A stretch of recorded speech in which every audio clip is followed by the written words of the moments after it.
أعوذ بالله من الشيطان الرجيم بسم الله الرحمن الرحيم إن الحمد لله حمدا كثيرا نحمده تعالى ونستعينه ونستغفره ونعوذ به من شرور أنفسنا ومن سيئات أعمالنا من يهده الله فهو المهتدي ومن يضلل فلا هادي له ونشهد كما بنفسه شهد الله أنه لا إله إلا هو والملائكة وأولو العلم قائما بالقسط لا إله إلا هو العزيز الحكيم الخالق البارئ المصور الذي له ملك السماوات والأرض يحيي ويميت وهو على كل شيء قدير ونشهد وكفى بالله شهيدا محمد رسول الله والذي أرسله ربه بالهدى ودين الحق بشيرا ونذيرا وداعيا إلى الله بإذنه وسراجا منيرا بلغ رسالة وأدى الأمانة ونصح الأمة وكشف الغمة وجاهد في الله حق جهاده حتى أتاه اليقين خاتم النبيين وإمام المجاهدين الذي لا ينطق عن الهوى إن هو إلا وحي يوحى علمه شديد القوى الذي جاء بكتاب عزيز لا يأتيه الباطل من بين يديه ولا من خلفه تنزيل من حكيم حميد كتاب الذي من قال به صدق ومن عمل به أجر ومن حكم به عدل ومن دعا إليه فقد هدي إلى صراط مستقيم هذا الكتاب كل من تمسك به وتمسك بالسنة الذي جاء به فقد استمسك بالأروة الوثقى لا انفصام لها والله سميع عليم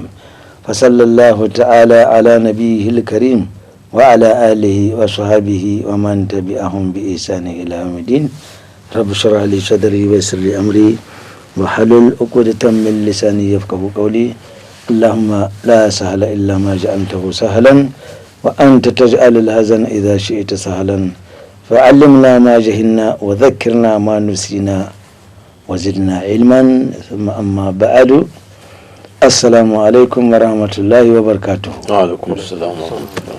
Nous grâce à Allah subhanahu wa ta'ala, le clément, le tout miséricordieux, l'omniscient, l'omnipotent, l'omniprésent, qui nous a permis une fois encore de nous retrouver autour de cette table ronde en islam, en ce jour, au 24e jour du Zulhijjah, où nous nous proposons, Inch'Allah, de continuer le traitement de la thématique que nous avions commencé la semaine dernière, à savoir les phénomènes que nous observons aujourd'hui dans le cadre de l'éducation de nos enfants, leur comportement, etc., etc. Mais en avant, salam alaikum. Alaikum salam. Mustafa, salam alaikum. Alaikum salam.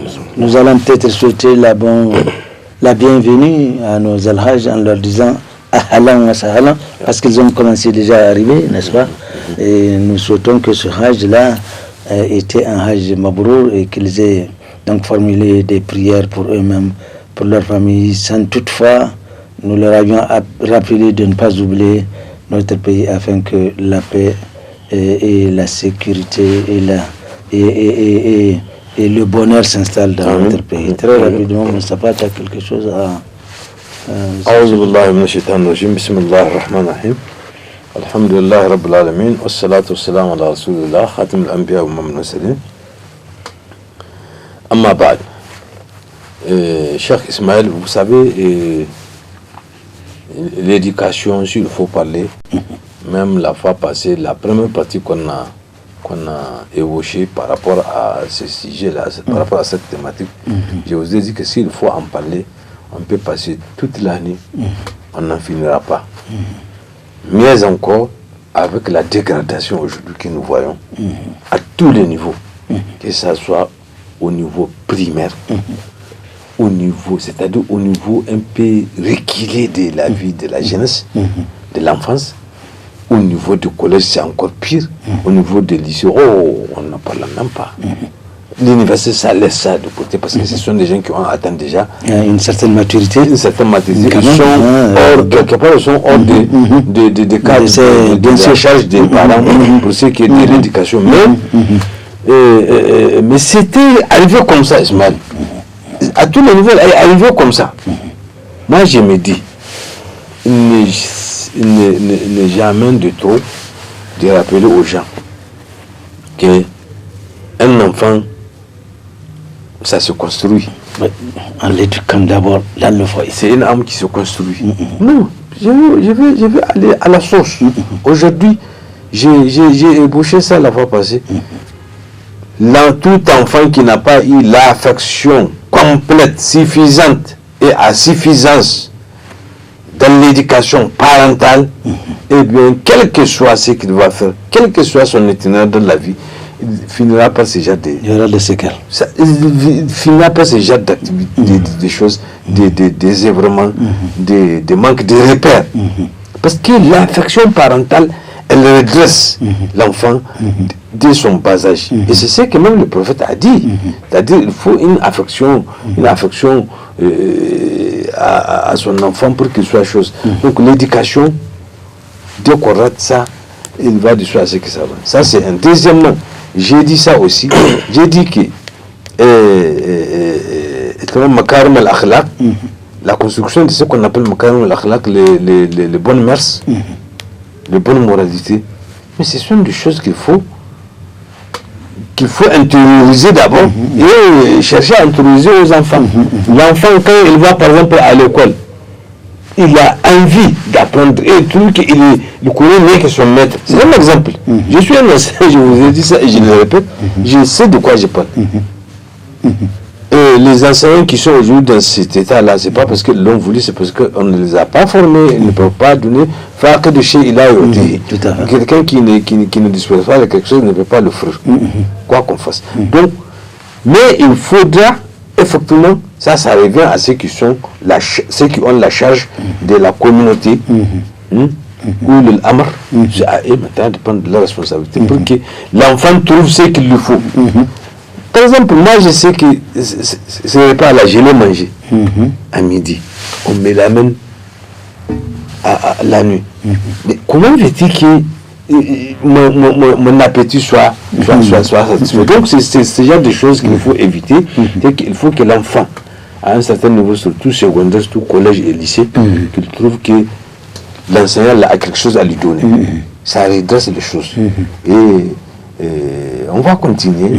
C'est que il y a tous ces manquements-là, il y a tous cette carence-là que l'enfant sent et ça le révolte. Tout à fait. Alors, frère avant peut-être d'entrer, tu as quelque chose à souhaiter comme bienvenue à nos pèlerins qui ont commencé déjà à regagner أعوذ بالله السميع العليم من الشيطان الرجيم بسم الله الرحمن الرحيم صلى الله على النبي الكريم رب اشرح لي صدري ويسر لي أمري واحلل عقدة من لساني يفقهوا قولي. La première des choses, c'est leur souhaiter l'agrément de Allah subhanahu wa ta'ala qu'Allah subhanahu wa ta'ala agrée leur hajj et qu'il agrée toutes les prières qu'ils ont, les supplications qu'ils ont adressées à Allah subhanahu wa ta'ala, que ce soit pour eux-mêmes, pour leur famille et pour le pays. Masha'Allah.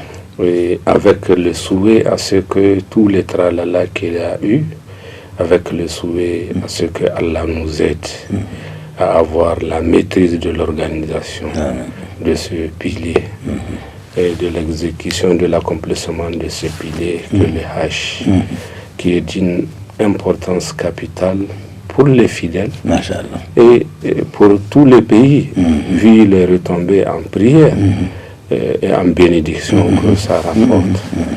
Donc que Allah subhanahu wa ta'ala nous assiste tous davantage. Amen, amen, amen. En revenant à notre sujet là. À notre sujet, je m'en vais d'abord tenter de faire le panorama de la situation en citant des exemples.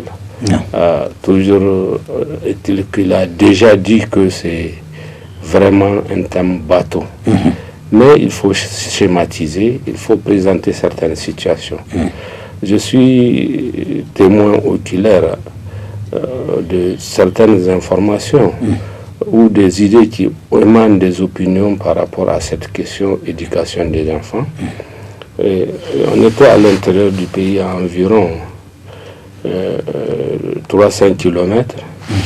Dans une assemblée, il y avait des parents qui étaient composés de jeunes et de personnes âgées. Le plus âgé a au moins 80 années sur Terre. Bon, les parents reprochaient aux jeunes leur comportement. Mais il y a un jeune qui s'est levé, il a dit que c'est pas normal, nous sommes ici de vous, dans des situations où vous puissiez tout nous inculquer, vous puissiez nous orienter, nous maîtriser, nous orienter. Si aujourd'hui on nous reproche quelque chose, c'est qu'il y a quelque chose à revoir dans notre éducation, ou dans l'éducation qu'on prodigue aux jeunes, aux enfants de façon générale. J'ai entendu aussi un expatrié, voire un Européen, quelque part, quand on a posé la question de comportement au niveau de la jeunesse, il a dit ça, c'est la responsabilité des parents. Mais il n'est pas rare de l'entendre. Aussi dans les causeries, on parle des enfants, des jeunes d'aujourd'hui. Or, qu'est-ce que Jean-Jacques Rousseau disait dans l'Émile, ou l'éducation de l'enfant? Il dit tout est bien sortant de la main de l'auteur des choses, tout dégénère entre les mains des hommes. Si aujourd'hui on voit des comportements au niveau de la jeunesse, au niveau des enfants, des comportements, c'est le reflet de l'éducation. Donc l'éducation qu'on leur a prodiguée, les laisser aller, qu'on a fait, ça c'est que c'est bien sorti. C'est ce que l'éducation reflète. Donc s'il y a des comportements mauvais, c'est qu'il y a eu un laisser-aller ou une mauvaise éducation. Et il disait aussi, quelque part, l'enfant est le père de l'homme. Donc ce qu'il a appris étant enfant, c'est ça qu'il va exaucer, qu'il va exercer comme comportement en devenant grand. Donc ça veut dire quoi de façon générale? Aujourd'hui, ce que nous déplorons, il y a beaucoup de choses à revoir dans le système éducatif, qu'il soit traditionnel, scolaire et même religieux. Parce que même dans l'enseignement religieux, il y a des façons d'indiquer, il y a des façons d'enseigner, il y a des façons d'encadrer. Mais aussi, il faut pointer du doigt les responsabilités. Bien sûr. Des responsabilités, je pense qu'on en parlera. Frère Moustapha, comment est-ce qu'on est arrivé là? Parce que à l'époque, un enseignant, c'est quelqu'un de très respecté, d'abord de très respectueux, et qui fait également l'objet de respect vis-à-vis de toute la population, mais y compris et surtout des élèves qu'elle enseigne. Comment est-ce que sommes arrivés là? Parce que à un moment donné, vous allez voir quelqu'un qui a juste le certificat d'études primaires, d'un temps où il n'y a pas les conditions les meilleures que bénéficient ou dont bénéficient nos enfants ici, à savoir par exemple ils ont la possibilité d'avoir de l'électricité, ils peuvent étudier la nuit, n'est-ce pas, avoir beaucoup plus de possibilités d'être éduqués ou informés avec tout le manuel moderne aujourd'hui que la science a offert. Non, à l'époque c'est archaïque, le petit il vient de l'école, c'est fini, il n'y a même pas de lampe tempête là, peut-être la lampe là même, il n'y en a pas. Mais on constate qu'à l'époque, l'enseignement avec un simple certificat d'études primaire et élémentaire, et le plus souvent, le plus grand, le premier garçon qui allait à l'école n'a pas d'autres sources où, c'est-à-dire s'il a un grand frère, il pourra un peu l'aider, mais malgré tout ça, on constate que l'éducation à l'époque était beaucoup plus solide, beaucoup plus consolidée. L'enfant est vraiment... Bon, il faut aussi remarquer que les parents d'antan n'ont pas démissionné, parce qu'il y a la morale, n'est-ce pas, il y a cette éducation populaire où ton enfant il peut commettre une faute, un autre voisin va le taper, etc. Donc, mais comment, qu'est-ce qui s'est passé depuis quand vraiment il y a ce dérapage où on constate qu'aujourd'hui, fort malheureusement, et nous allons en parler tout à l'heure avec les résultats, tout ça c'est les conséquences, les résultats des examens, c'est les conséquences de cette mauvaise éducation-là. Mais vraiment, qu'est-ce qui s'est passé entre-temps? Écoutez, Ismaël, on parle beaucoup de démission des parents des enseignants, mais démission par rapport à quoi? Est-ce qu'ils sont partis à l'examen? Ils ne sont pas partis à l'examen. Écoute, le prophète sallallahu alayhi wa sallam, il a dit non. إني بعثت لأتمم مكارم الأخلاق. صدق رسول الله صلى الله عليه وسلم. Et il dit خيركم من تعلم القرآن وعلمه.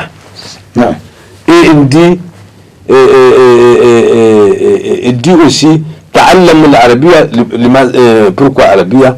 Parce que avant Arabia, la philosophie, tout est sorti de cette langue-là qui est large, et elle a donné naissance à d'autres langues. C'est une information pour les gens. Donc, تعلم العربية علموها الناس لأنها لغة القرآن ولغة أهل الجنة. Ça aussi c'est un hadith. Ismaël, le prophète a dit dans le premier hadith, إني بعثت لأتمم مكارم الأخلاق. Très certainement, je suis envoyé pour parfaire, parachaver, en quoi faisant, en vous enseignant. En nous enseignant, c'est pas sur les tableaux, le prophète ne l'enseigne pas sur les tableaux, mais c'est à travers ses actes, ses instants, ses bougements, ses regards, c'est ça. Mais c'est ça, il me soulouk. Mais les enfants, les enseignants aujourd'hui, ils n'ont pas la psychopédagogie. C'est-à-dire, il ne sait pas que l'enfant apprend à travers ses gestes et même son truc vestimentaire. Tu vois, les enfants ironisés s'il ne se prend pas bien, comme un enseignant pédagogue, ils vont dire que le monsieur fait comme ça. Ou bien avant qu'il ne vienne de la classe, on dit, monsieur fait comme ça. Donc, vous voyez, il y a un certain nombre de choses que les enfants ne trouvent pas chez leur maître. Il faut dire les choses. Et lui, j'arrive, et lui, maintenant que tu m'as posé la question, qu'est-ce qui arrive les enseignants d'antan là, on ne les voit pas maintenant. C'est-à-dire, ils ne se donnent pas la peine. Ils sont pressés, nos enseignants, ils sont pressés d'aller avoir quelque chose de matériel. On parle de c'est-à-dire, on est enseignant parce qu'on n'a pas trouvé autre chose à faire. Donc, il n'y a pas... Un ministre de l'Éducation nationale, une fois, lorsqu'il a constaté, il a fait la tournée et la vie par rapport au contractuel de l'enseignement. Il a dit, lui, il va vraiment corriger cette tare-là. Parce que ne pas enseigner qui l'avait. Ne pas enseigner qui l'avait. Effectivement, il a dit vrai. Et c'est un vieux enseignant, ce ministre-là. Je ne dis pas son nom. Par rapport à ça. Donc, moi, je crois, aujourd'hui, nous sommes trop pressés. Non. Nous sommes omnibilés par le MADA. C'est-à-dire l'enseignant dental là. Il va en bourse dans le silence pour voir comment je vais prendre une leçon pour que tout le monde apprenne. Dans le silence, il quitte chez lui, il quitte la ville, il va. Mais ici, même si tu prépares une leçon là, c'est devant une télévision. Tu fais un mot, tu regardes les. Mais Ismaël, c'est-à-dire l'enfant là, quand il vient au monde, il sait qu'il a quelque chose à voir chez sa maman d'abord. C'est son premier-né, n'est-ce pas? Il sait qu'il a quelque chose à voir chez ses parents, père et mère. Ce sont les soutiens, l'alimentation et autres, l'habillement et autres. C'est genre des choses. Mais le Coran a tout enseigné, mais les gens ne s'en servent pas. C'est-à-dire il faut d'abord dire que pour être un enseignant, qu'est-ce qu'il me faut? Moi, à l'époque, j'ai vécu avec un enseignant lorsque j'étais à l'école normale, parce que j'ai fait l'école normale. J'ai gradué de primaire à secondaire jusqu'à supérieur. Oui. On a un maître, c'est à Tawa, à l'école normale de Tawa. Quand il vient là, il s'équipe, il n'y a pas de souris, il n'y a pas de choses. Non. Quand il est, nous sommes majeurs. On apprend la pédagogie. Il remplit les tableaux avec maître, les mots maître, en gros, en majuscule et en minuscule. Tous les tableaux. Et dit, regardez ce mot-là. Regardez bien ce mot-là. Et il vous fixe. Il fait un bon moment, 10, voire même 15 minutes. C'est le silence, lui, concentrer sur ce mot-là. C'est une somme de majeur. Mais on cherche à ça. Mais pourquoi notre encadreur la veille que nous regardons un mot alors qu'il est là? Et chaque jour, c'est ça même sa date. Lui, avant de mettre la date là, c'est ça. Tu vois? Pour nous informer, nous sommes quel jour, de quel mois, il met ça d'abord. Dès qu'il dépose ces effets-là, il a lacré, il écrit ça en gros. Et c'est après que moi j'ai compris personnellement que pourquoi il le faisait. Oui, pourquoi il le faisait. C'est-à-dire, il faut être ce qu'on appelle en arabe shamil. Il faut, je ne dis pas omniscient, mais il faut être multidimensionnel pour être pédagogue. Et c'est là où je reviens à ce que Hafiz Ibrahim, non, c'est pas Hafiz Ibrahim, c'est Zayd ibn Sabit. Zayd ibn Sabit, qui est le secrétaire, qui est le secrétaire du prophète sallallahu alayhi wa sallam, parce que c'est lui qui écrit le correspondance que le prophète, c'est le traducteur aussi du prophète. J'apprends à nos auditeurs. Zayd ibn Sabit, il dit dans ses paroles, العلم علمان وعلم الطب للأبدان وعلم الفقه للأديان. العلم علمان, le savoir, la science est multidimensionnelle. Laisser ou apprendre la science de l'organisme, la médecine pour l'organisme, et apprendre la science de jurisprudence pour les religions. C'est-à-dire qu'il ne faut pas mélanger, mais il faut avoir un peu de là, un peu de là, un peu de là. Ça va te servir un jour. Tu peux être un enseignant de physique. Quelqu'un va venir, l'enfant va chercher à voir ce que la psychologie, la sociologie, un peu de la psychopédagogie sur toi. Parce que c'est pas vraiment ta physique qui le plaît. Il faut aussi qu'il voit certains éléments qui vont l'aider à comprendre. Mais c'est ça qu'il n'a pas aujourd'hui chez les enseignants. Voilà pourquoi les enseignants ne sont pas comme les enseignants d'avant.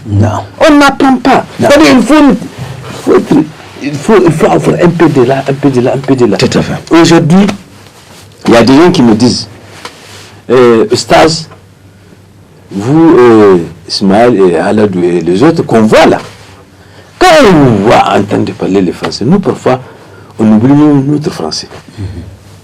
Et quand on vous entend par exemple parler l'arabe, on oublie des choses. On ne peut pas voir comment. Je dis, écoutez, c'est ça être mu'allim, malam là que vous entendez. C'est comme ça, nous on lit les hadiths, dès qu'on dit les hadiths diffèrent, ça on fait.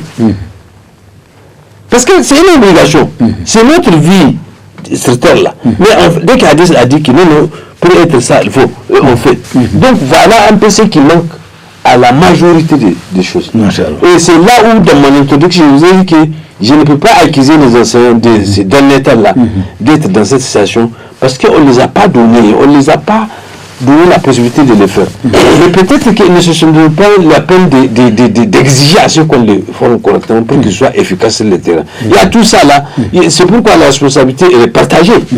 La responsabilité aujourd'hui est partagée. Et wallahi, si ça continue comme ça, si on ne règle pas les choses, les enfants vont côté. Parce que je ne peux pas, matin, soir, nuit et jour, je me décarcasse, je vais à l'école, mais je ne trouve pas ce que...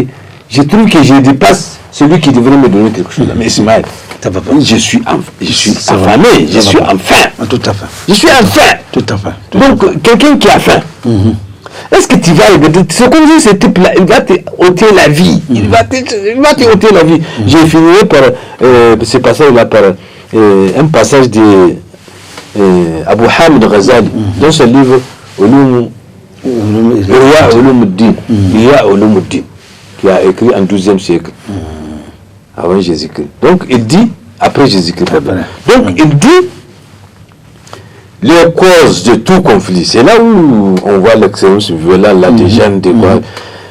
Les causes de violence, toutes les violences résident dans le refus de satisfaire les besoins des personnes avec qui on vit, avec qui on est.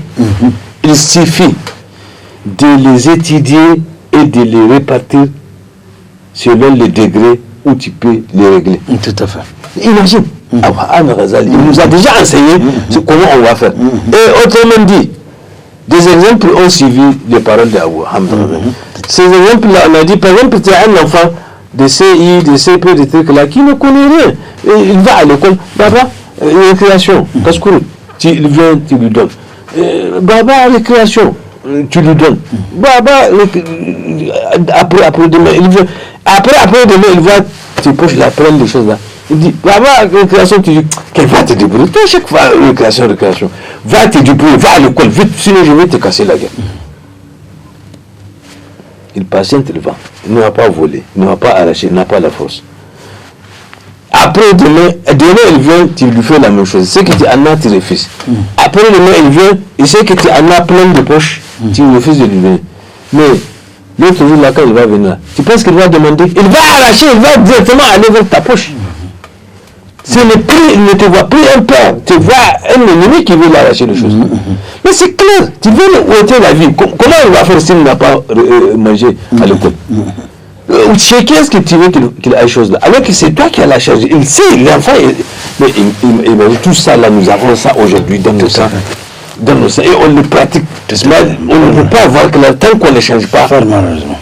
Tant qu'on ne change pas ces gens. Ça, c'est un extrait que j'ai fait. Et je sais qu'Halid a plus de ça à dire. Je lui laisse la parole. Alors, on ne peut pas être enseignant, un vrai enseignant sans vocation. Et il paraîtrait que c'est le constat qu'on fait. Les gens sont tombés dans l'enseignement parce qu'il n'y a pas autre chose à faire. Il faut finir, c'est la base de ce qu'on voit aujourd'hui de certains comportements. L'enseignement est devenu au rabais, parce que c'est lui-même qui est appelé à enseigner, lui-même n'a pas suffisamment appris, et évidemment c'est une catastrophe. Je me rappelle une histoire, une personne qui est allée dans son village, elle demandait d'après une de ses cousines, qui traditionnellement, elle était en train de faire le beignet là, demandait d'après elle, on dit, ah, mais elle est partie à tel village, qu'est-ce qu'elle faisait? On lui dit, ah, elle enseigne. Elle est contractuelle de l'enseignant. J'ai vu ça ici à Terra. Un chien qui vend la viande aux enseignants là, il est parti dans le contrat, on l'a pris. Mais ça, c'est une catastrophe. Comment on s'est permis de faire vraiment de banaliser l'enseignement comme ça, comme si vraiment l'enseignement n'a aucune importance par rapport au développement. Et le drame, c'est que c'est pas un drame. Oui, ça n'est un, dans la mesure où on constate que souvent les enfants de ces décideurs-là ne sont pas concernés par cette situation qui est aujourd'hui vraiment inadmissible. Oui, alors moi je pense que dans ce que Moustapha vient de dire, il y a beaucoup de vérités indéniables.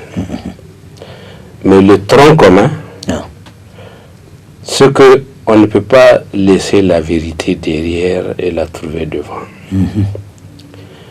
C'est le système global qui est déjà agrégé. L'éducation a sa déontologie, l'éducation moderne.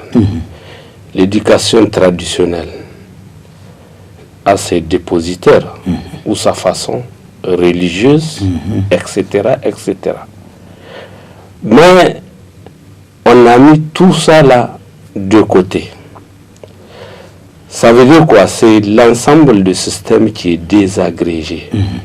Vous avez dit quelque part que dans votre argumentation à l'âge que autrefois c'était des individus qui collaboraient pour éduquer. Mais si je reviens, primordialement, on a eu à le dire dans le cadre de COGES, dans un discours qui a même été médiatisé, que c'est quand un enfant qui est bien éduqué qu'il peut écouter son enseignant. Non. Oui ou non? Bien sûr. Mais alors, si le système éducatif, le milieu familial n'éduque pas bien, quels résultats pourront attendre? Pourront nous atteindre de positif? Et si tout le système de ce qu'on appelle, c'est l'ensemble du système de la communauté scolaire qui va en pâtir. L'enfant est mal éduqué, il va faire l'apprentissage dans de mauvaises conditions. C'est lui qui va sortir enseignant ou administrateur de l'école ou autre chose, ou dirigeant quelque part. Il va propager là. Lui aussi, il va refléter ces mauvais produits. N'est-ce pas? Donc, quelque part, Mustapha a dit que le prophète a dit, il a dit en chose, en arabe, et il l'a cité.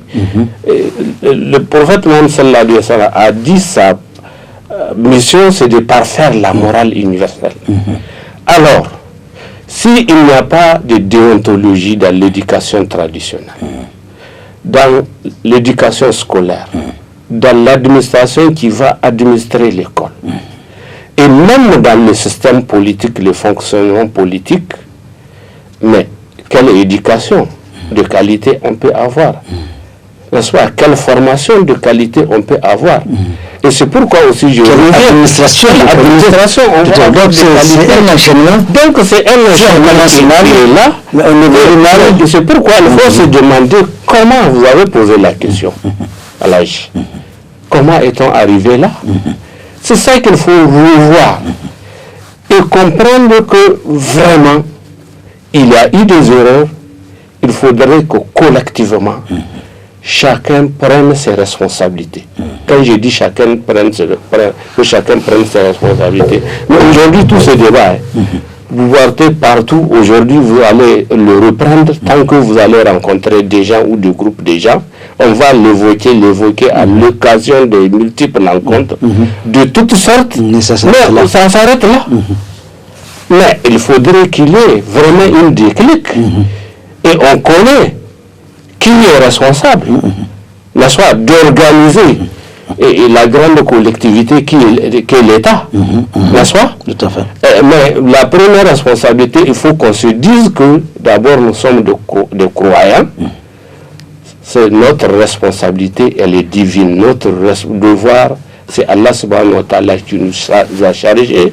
Et le prophète Mohammed sallallahu alayhi wa sallam a dit le meilleur qu'on puisse donner à son enfant, c'est certes une bonne éducation. Donc au niveau de la famille, il faudrait que les individus, les parents, hommes et femmes, comprennent qu'ils ont des responsabilités. Mais nous vivons une situation, moi j'ai l'habitude de l'entendre le long des années. Des parents qui disent chez eux, c'est tantôt des querelles, ils évoquent la situation de leurs enfants avec madame, mais finalement, ils finissent, le père finit par trouver un coin où il observe, et quelque part, c'est même une mère qui va dire la même chose. Ça veut dire que du milieu familial et au niveau des individus, il y a ce qu'on appelle le relâchement des liens sociaux. Or, pour qu'il y ait avancé, pour qu'on puisse revoir cela, il faut que les individus qui composent la communauté comprennent cette responsabilité individuelle qui, quelque part, si je suis directeur, si je suis enseignant, si nous sommes responsables d'une administration ou d'une institution, nous avons des responsabilités collectives et il y a les devoirs individuels, n'est-ce pas, de corriger en tant que religieux ce qui n'est pas bon, n'est-ce pas? Hein? كنتم خير أمة أخرجت للناس تأمرون بالمعروف وتنهون عن المنكر. Oui, nous sommes la meilleure communauté. Donc individuellement, individuellement, je sais que je dois collaborer avec l'autre, mon voisin, avec mon collègue. Je dois collaborer avec l'autre humain, comme vous le disiez, dans la société traditionnelle, chacun. Au nombre de la communauté, chacun, toute personne majeure et éducatrice, elle corrige les âges inférieurs, les personnes d'âge inférieur, les enfants d'âge inférieur. C'est le ta'amuruna bil ma'ruf. Il faut que chacun individuellement, si nous sommes responsables de l'institution primaire, que je vais qualifier de famille, il faut qu'on prenne nos responsabilités. Si nous sommes responsables d'une école, il faut qu'on collabore en évitant de mettre, comme Moustapha l'a dit, le matériel devant les gains. Or, aujourd'hui, on l'a répété et on va le répéter plusieurs fois. C'est la recherche, que ça soit par-ci ou par-là, c'est la recherche du gain facile du matériel qui fait qu'on abandonne tout. Les cœurs sont devenus corrompus jusqu'à l'éducation et à tous les niveaux. Et finalement, on laisse la responsabilité primaire et ce sont ses conséquences. Aujourd'hui, et les conséquences que Dieu nous assiste. Et Moustapha a failli évoquer ça. Les conséquences, que Dieu nous en préserve. Que Dieu nous en préserve. Ya Allah, ya Rabbi, que Dieu nous en préserve. Les conséquences seront incalculables. Ces jeunes, ces enfants qu'on voit dans la rue, n'est-ce pas, ils vont grandir avec leurs pères, avec leurs besoins. Ils vont grandir avec leurs besoins grandissants aussi. Et avec des phénomènes de drogue, et si c'est pas ça, prêt à tout, qu'est-ce qui va se passer? Or, tous nos problèmes, ils ont une seule solution. Il faudrait que l'autorité centrale crée la déclic, faire l'état général de cette situation. Comment on est arrivé là? Qu'est-ce qu'il faut faire pour... n'est-ce pas? Qu'est-ce qu'il faut faire pour y remédier? Les religieux, les psychologues, les sociologues, l'anthropologue, les médecins, ceci, chacun va apporter sa contribution. Tous nos problèmes, extrémisme violent, pauvreté, problème d'éducation, tous nos problèmes ont la même solution. Conjuguons nos efforts, j'ai l'habitude de le répéter, de la même façon qu'on a composé nos États en puisant des communautés, des ethnies différentes pour composer un seul État. Et l'État central, le pouvoir central du moins, a la responsabilité de créer l'État-nation en faisant un programme que la communauté va suivre pour qu'il arrive à s'unir, à se comprendre, à avoir une culture commune, une conscience collective commune, un réflexe, un même réflexe de civisme, ce qu'on appelle un fait social. Le fait social, ce que les sociologues appellent fait social, c'est le réflexe, le comportement, les aspirations que les individus d'une même communauté peuvent avoir en eux-mêmes, dans leur conscience, dans leur aspiration. Donc, l'État a la responsabilité de créer cette conscience collective, un réflexe en créant ce qu'on appelle l'État-nation, à partir des communautés, des ethnies différentes, de la même façon, c'est l'État qui, tout d'abord, qui a la première responsabilité de faire créer cette grande rencontre qui va nous amener à discuter, à titre d'exemple par rapport à la mendicité, n'est-ce pas? Les religieux vont dire non, il y a telle catégorie qui mérite temporairement de mendier. On peut les laisser, les autoriser temporairement, n'est-ce pas? Et cet autre, le psychologue va dire, comme on le voit dans la rue, si jamais une mère entraîne un enfant psychologiquement, cet enfant deviendra raté.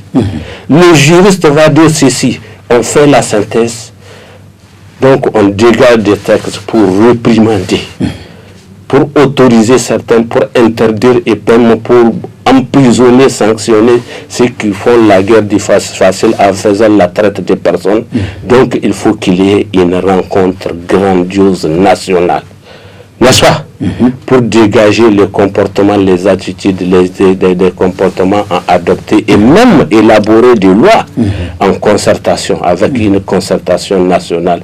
C'est comme ça qu'on peut parvenir à bout de ce problème-là. Il n'y aura pas de, à mon sens, il n'y aura pas de critique ou de sabotage.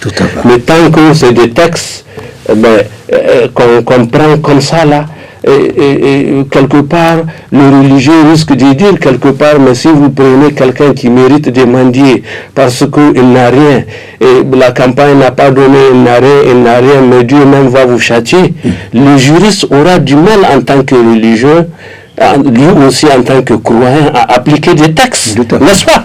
Parce qu'il craint la colère de Dieu lui aussi.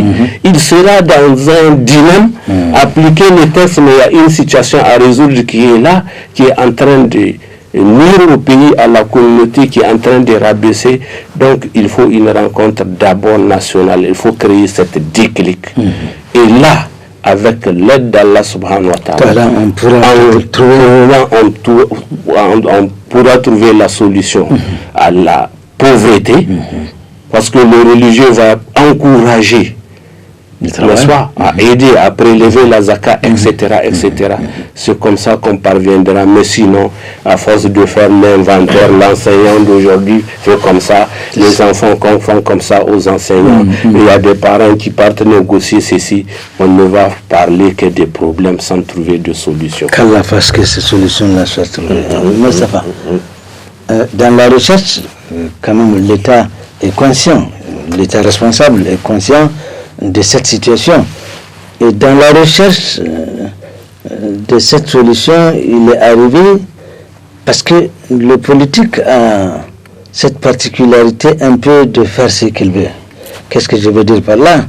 On ne peut pas, par exemple, prendre quelqu'un qui a fait des études des eaux et forêts et l'amener comme ministre de l'enseignement, par exemple, ou prendre un infirmier, un docteur, et en faire un ministre de la fonction publique. Parce que le défaut souvent de l'État politisé, c'est ceux qui sont au pouvoir qui décident. Alors souvent, on prend conscience de cette dégradation de l'enseignement de façon générale. Souvent, pour pallier, on place un enseignant à la place qui convient. Mais avec tout ça, le problème reste le même. Vous savez, Ismaël, je veux dire, quand on place un enseignement dans le ministère de l'enseignement, alors à mon avis, ça devait marcher. Mais j'ai évoqué aussi l'ascendance que le politique a sur toutes les décisions. Merci. Je t'ai compris. C'est ça le respect de la déontologie. Je vais te dire une chose qui a dit beaucoup de choses. J'étais dans deux débats très importants, en direct, à la télé Sahel.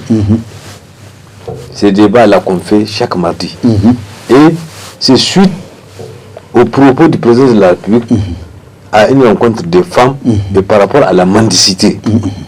On a parlé donc de natalité, les taux de natalité élevés du Niger, les enfants, et aussi la mendicité, les gens qu'on voit à Dakar et autres. Mais écoutez, pour raccourcir les choses, j'ai dit la solution de tout ça là, mais c'est entre les mains des décideurs. Bien sûr. Mais Allah vous a élu autorité. C'est pas pour venir faire le constat. Faire le constat que vraiment ça ne va pas. Vraiment ça ne va pas. Le journaliste m'a même dit que le ministre de la Santé a parlé de tant. Le président de la République a dit que voilà le problème, voilà le problème. Et qu'il a même menacé, il a dit que si un ministre de son gouvernement, il apprend qu'un ministre de son gouvernement augmente une femme, c'est qui est synonyme de problème pour lui, il va les sanctionner. Moi je dis, mais écoute, le problème n'est pas là. Le problème est réglé par l'islam. Le président de la République devrait régler ça par une sentence. Parce que la parole d'une autorité, C'est pas pour eux qu'on a placé les autorités devant toute communauté, devant chaque famille. Ça paraît, c'est une sentence. Il suffit de dire, lui le président de la République, la nation est dans une situation catastrophique.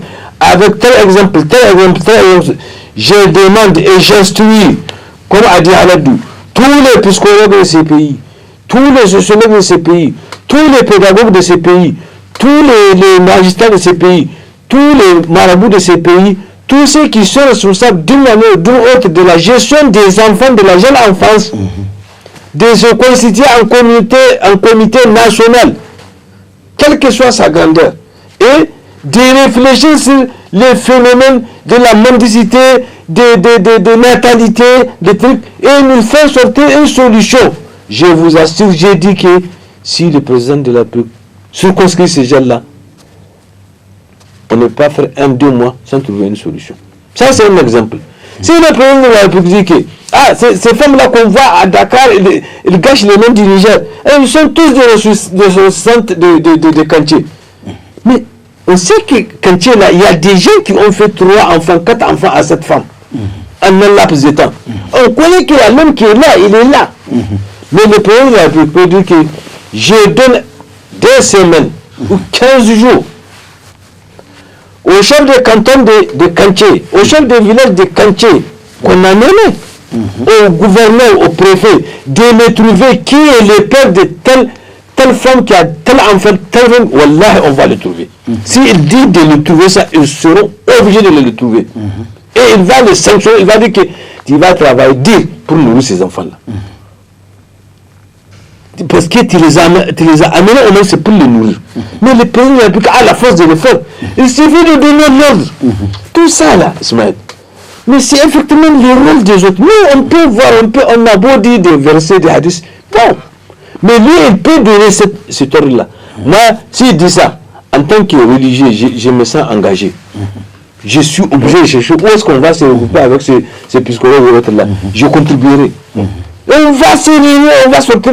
Wallah, la solution va sortir. La solution va sortir. Donc, moi, je dis que c'est une question, vous avez dit ça, hein, c'est une question de responsabilité. Mais on parle de responsabilité, mais écoute, je vais venir là où je vais en venir. Vous savez, le prophète sallallahu alayhi wa sallam, lorsque le premier verset de l'éducation, de la scolarisation était venu, Jibril alayhi salam, qu'est-ce qu'il a dit? L'ange Gabriel. Il dit, Allah lui a dit d'aller dire à Mohammed, Ya Mohammed, iqra. Il a écouté dans un premier temps. Deuxièmement, il a constaté que Mohammed n'a pas l'intention de lire. Il dit, iqra. Il dit, ya Jibril. Qu'est-ce que je dois dire, Jibril? Moi, je ne connais pas lire. Jibril a dit, lis tout de même. Il dit, ya Jibril. Moi, qu'est-ce que je vais lire? Moi, je ne connais pas lire. Tu sais, même Jibril n'a pas été enseigné, n'a pas eu la pédagogie pour lui dire que voilà ce qu'il faut faire. Lui-même n'a pas appris. Donc il a fallu que Allah enseigne et Jibril et Mohamed pour lui dire que Iqra bismi rabbika allazi khalaq, khalaqa al-insana min 'alaq, Iqra wa rabbuka al-akram allazi 'allama bil qalam 'allama al-insan ila akhir surah. Donc ici, tu vois, c'est une chaîne. Tout ce qui l'auteur de la chose n'a pas enseigné, c'est que quelqu'un d'autre ne peut pas le faire.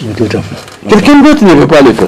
Et c'est là où le prophète, pourquoi on dit qu'il est limité, parce que lui, il n'a pas été enseigné par quelqu'un. On dit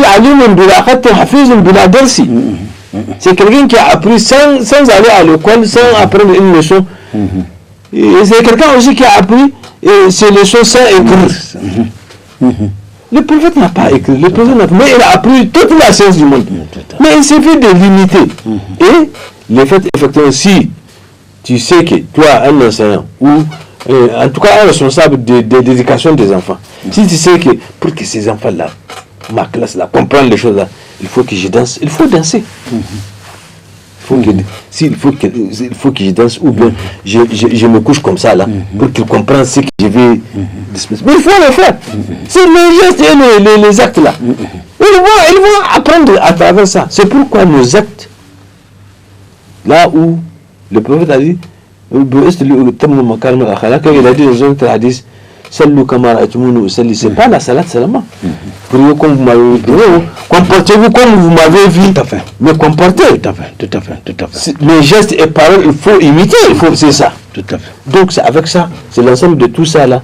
Que ce soit les autorités qui ont la charge de nous tous, parce que nous sommes tous sous leur coupe. Que ce soit nous les marabouts qui ont ces terrains de religieux pour dire la loi d'Allah subhanahu wa ta'ala et la bonne manière de vivre dans la vie, que ce soit les magistrats, que ce soit les choses, tout c'est le mas'oulim. Tout à fait. Mais nous n'avons que ça à faire. Et si on dit que les outils qui vont me permettre de dispenser ça là, et que tous les enfants comprennent, je devrais les prendre. Absolument. Oui. Est-ce que nous allons parler des résultats que nous enregistrons aujourd'hui? Les premiers résultats des bacs sont en train de tomber, mais il n'y a pas de quoi. Mais c'est une catastrophe, il faut le dire. Mais c'est normal. Oui. Mais c'est normal, c'est ce qu'on a. Le résultat, c'est ce que nous avons tous semé. Mais qu'est-ce qui se passe? Aujourd'hui, si vous êtes dans l'affaire de Coges, ici même on l'a évoqué plusieurs fois, vous invitez les parents, venez voir, venez écouter la situation de vos enfants. Les parents ne viennent pas, ça c'est connu. Vous allez voir un établissement qui a 2000 élèves, vous convoquez les parents, il vous sera difficile d'avoir une cinquantaine. C'est difficile. Et on fait des enfants. On dit viens voir. Au moins c'est pour te dire il y a quelque chose, ta part, ta contribution. Voilà des comportements que nous avons. Il faut que tu prennes ta part de responsabilité. Mais ça ne se fait pas. Bon, l'un dans l'autre. Ce résultat, ce que c'est le résultat, c'est ce qu'on a semé. C'est ce qu'on a appris aux enfants. C'est ce qu'on a appris. Mais alors il faut qu'on insiste sur quelque chose. Tout ce qu'on constate là, il faut qu'on insiste que vraiment, pour avoir vu quelque chose hier à 7h30, moi j'ai vu une jeune dame, celle-là, elle n'a pas 18 ans. Avec son enfant, elle était en train de mendier. Et il y a un automobiliste qui s'est arrêté pour lui donner. Elle a un enfant qui a à peine fini d'apprendre à marcher. C'est lui qui a accouru pour aller prendre. Bien sûr. Mais j'ai vu 4 jeunes bûcherons avec leur hache. J'ai dit venez. C'était hier seulement. Au bord du goudron, j'ai dit venez. Je me suis adressé à la dame là. J'ai dit toi tu ne dois pas mentir. C'est ton enfant? Oui, elle a dit c'est son enfant. Elle a juré, elle a dit elle a un boulot. C'est-à-dire? Elle travaille. Oui, elle travaille. J'ai dit, mais ce travail-là, c'est ça ton licite. Mais j'ai dit, tu as vu ce que l'enfant là, tu as vu ce qu'il est en train de faire? C'est lui qui part chercher d'âge. Celui-là ne parle pas. Il a à peine fini d'apprendre à marcher. C'est que l'homme là va sortir de sa poche. Voilà. Quoi. Et d'abord, bien avant, c'est une autre dame qui est dans son lit, qui lui a remis un sachet, il est parti prendre. Et avant qu'on l'approche, quelqu'un est venu, il a attendu un billet de 5. J'ai dit ça là, religieusement c'est haram, tu as la force pour travailler. Et je lui ai apporté, j'ai dit venez écouter, témoigner ce que je veux lui dire. Elle a juré qu'elle travaille, mais ça veut dire quoi? Tout ces brouhaha, tout laisser aller, tout se laisser aller. Je vous assure, aujourd'hui, on a fait des rencontres, des juristes ont du mal à accepter le texte. Parce qu'il y a la religion qui est à côté, comme je l'ai dit. Qui condamne le fait de maltraiter un nécessiteux, ou parfois même si on prend des textes, c'est encore le religieux qui va dire, mais regardez par rapport à cette question-là, quand on dit mariage. Mais vous allez voir, l'islam c'est vrai, et encourage, comment dirais-je, d'encourager des femmes fécondes pour avoir beaucoup d'enfants, pour que les croyants musulmans soient nombreux. Mais est-ce normal d'épouser des femmes, de faire des enfants, de les laisser? On ne peut pas les entretenir. Quand on n'est pas. Mais quelque part, même dans la religion, quand vous parlez, on va dire que vous êtes alliés de Yehudi et de Arabes. Mais alors qu'il faut dire au père là, mais cette jeune dame, elle n'a pas 18 ans, mais Elle a à son mari de la nourrir et de nourrir sa maman. Elle a un boulot. Ça veut dire qu'aujourd'hui, c'est au pouvoir central de nous organiser. S'il faut mettre le bâton ici, il faut appliquer les textes, il faut appliquer. Les religions ont éclairé ça là. C'est une responsabilité. Par ailleurs, il ne faut pas aussi que les parents s'asseyent pour dire que l'État doit prendre des décisions. On a envoyé les enfants à l'école, aux enfants de leur apprendre de l'éducation, n'est-ce pas, de prendre tout. Et à chaque fois, on dit que non, c'est la responsabilité des dirigeants. Les dirigeants, ils ont leur responsabilité. Les parents, ils ont leur responsabilité. La tierce personne, comme on le dit, le musulman, la musulmane majeure, elle a des responsabilités par rapport à toute situation, n'est-ce pas, qui prévaut, qui se présente devant elle, elle doit réagir à bon escient. Donc c'est comme ça qu'il faut comprendre les choses. Mais il faut qu'on se dise, il faut qu'on s'arrête là. Sinon, toutes ces responsabilités, nous allons répondre devant Allah. Même dans un quartier, mais qu'est-ce que vous constatez? Aujourd'hui, notre vie en communauté ne reflète pas. La communauté musulmane? Oui, pas du tout. L'état d'une communauté musulmane, des gens qui s'isolent, qui forment la maison, qui ne se salient pas, même le salam, c'est des gens qui deviennent isolés. J'ai l'habitude de le dire ici, des gens sont là comme des bouteilles dans un casier. Ah bon, chacun reste à sa place. Chacun reste à sa place et n'est même pas conscient de l'autre. C'est pas l'islam. Mais alors comment est-ce qu'on peut éduquer? Alors que nous avons le devoir religieux de nous entraider quand ça ne va pas, de nous rendre visite quand ça ne va pas. Quand quelqu'un, l'homme peut tomber en panne, ton voisin, mais tu as la responsabilité, n'est pas croyant, a dit le prophète, tu vas voir, celui qui passe la nuit le ventre gavé. Nous avons la responsabilité de nous rendre visite aux malades, de la responsabilité vis-à-vis de nos voisins, vis-à-vis des nécessités, vis-à-vis des personnes âgées, et des personnes âgées qui n'ont rien. Les compagnons du prophète ont l'habitude d'octroyer des pensions aux non-musulmans. Tout à fait. Parce qu'ils sont dans la communauté, ils ne sont pas musulmans, on reçoit des pensions. Écoutez, c'est pour même conclure parce qu'on n'a pas beaucoup de temps. On connaît déjà les sujets, on est vraiment en harmonie. Moi, je dis que par rapport à ta dernière observation de cette femme-là, il faut que les femmes de son âge et autres sachent que la femme n'est pas faite pour mentir. Et le professeur Lasson a dit, il s'adresse à nous les hommes. Que ce soit les parents ou les maris, accompagner, soigner, payer le soin des kawarir. Kawarir, c'est des bouteilles. Et c'est des femmes. Le qualifié des femmes, quand tu laisses les vitres tomber la casse, ça va se cacher, c'est toi qui vas les racoler les morceaux. C'est ce que le kawarir a dit le prophète. Donc toi, tu es kawarir, qui devrait te faire l'ornement, tu devais faire vraiment les maquillages et atteindre ton mari. Tout à fait. D'amener le manger, c'est que tu peux choisir. Tout à fait. La femme, c'est interdit, la femme et l'enfant à un certain âge de travailler pour se nourrir lui-même. C'est interdit.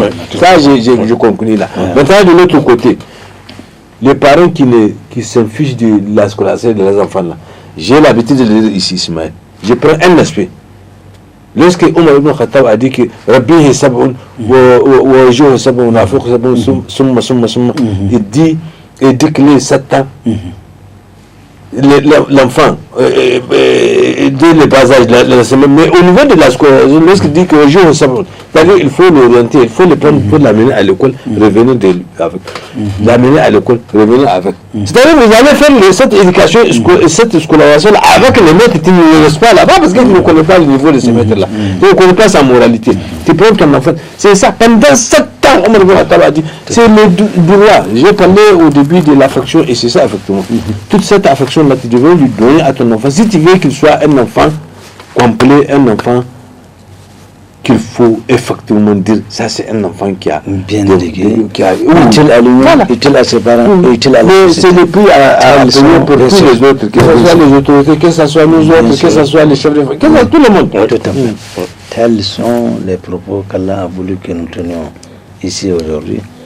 Nous prions Allah subhanahu wa ta'ala de rendre utile ce qu'on a dit, n'est-ce pas, et que chacun s'amende depuis l'État, en passant par les parents et ceux qui sont chargés d'éduquer nos enfants. Qu'Allah subhanahu wa ta'ala nous assiste et qu'il parfaite nos comportements, qu'il nous donne le courage nous-mêmes de prendre conscience que les enfants c'est une responsabilité. C'est bien de le faire, mais c'est une responsabilité, n'est-ce pas? Alors tu nous termines ce ربنا لا تؤاخذنا إن نسينا وأخطأنا آمين آمين آمين ربنا لا تحرمنا ولا طاقتنا بأفوانا كفنا وحملنا فانصرنا على القوم الكافرين لا إله إلا أنت سبحانك إنا كنا من الظالمين وتوب علينا إنك أنت التواب الرحيم ربنا آتنا في الدنيا حسنة وفي الآخرة حسنة وقنا عذاب النار حسبنا الله ونعم الوكيل حسبنا الله ونعم الوكيل حسبنا الله ونعم الوكيل. Nous te prions Allah de nous bénir cette campagne agricole. Nous a bénir.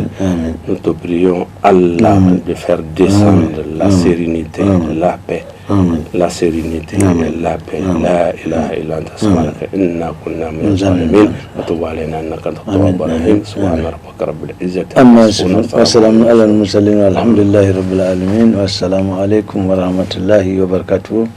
L'élément sera Inch'Allah rediffusé les jeudis à partir de 17h30. Salam alaikum. Allah